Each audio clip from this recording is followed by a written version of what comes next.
আজ আমি আপনাদের সঙ্গে শেয়ার করতে চলেছি খুবই অল্প উপকরণ দিয়ে ভিন্ন স্বাদের চিকেন রেসিপি। প্রথমে ওভেন জ্বালিয়ে নিলাম, এরপর একটি কড়াই বসিয়ে দিলাম। কড়াইটাই গরম হয়ে গেলে পরিমাণ মতো সর্ষের তেল নিয়ে নিচ্ছি।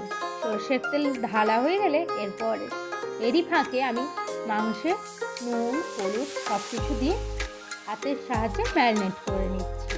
মাংসটি ম্যারিনেট করা হয়ে গেলে এরই ফাঁকে যখন কড়াইতে তেল গরম হয়ে গেল তখন ওই ম্যারিনেট করা মাংসগুলো একে একে আমি কড়াইতে দিয়ে নিচ্ছি।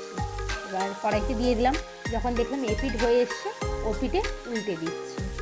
ঠিক এইভাবে ভেজে নিব।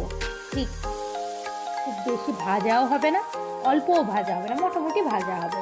এরপর একটি বাটিতে ভাজা মাংসগুলোকে তুলে নিচ্ছি।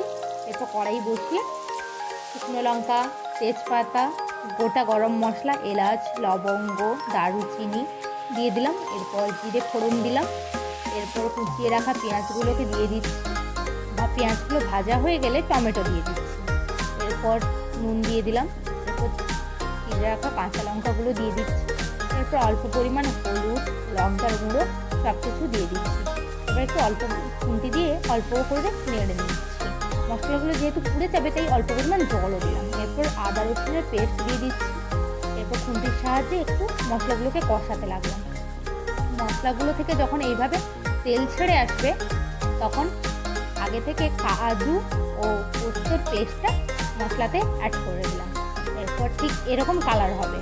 এরপর নাড়তে নাড়তে যখন দেখছি মশলা থেকে তেল ছেড়ে আসছে ভাবো মশলাটি আমাদের রেডি হয়ে গেছে। এরপর আগে থেকে ভেজে রাখা মাংসগুলোকে কড়াইতে দিয়ে দিচ্ছি।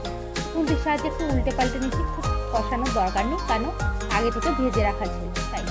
এরপর দেখছি যখন মাংস থেকে তেল ছেড়ে এসছে আমি এতে আলু অ্যাড করে দিলাম। আলুগুলো অবশ্যই আমি আগে থেকে ভেজে রেখেছিলাম। এরপর আলু দিয়ে অল্প করে খুন্তির সাহায্যে আমি নেড়ে নিচ্ছি। এরপর আগে থেকে গরম করে রাখা জল দিয়ে দিচ্ছি। এরপর খুব বেশি আমি জল দিলাম না কারণ আমি এটি গ্রেভি রাখছি, খুব ঝোল করছি না। এরপর ওপর থেকে গরম মশলা দিয়ে পরিবেশন করুন কাজু পোস্তের এই চিকেন রেসিপিটি। লুচি রুটি সব কিছুর সঙ্গেই যাবে, এমনকি ভাতের সঙ্গেও খেতে পারেন। আর আমার রান্নাটি ভালো লাগলে আমার চ্যানেলকে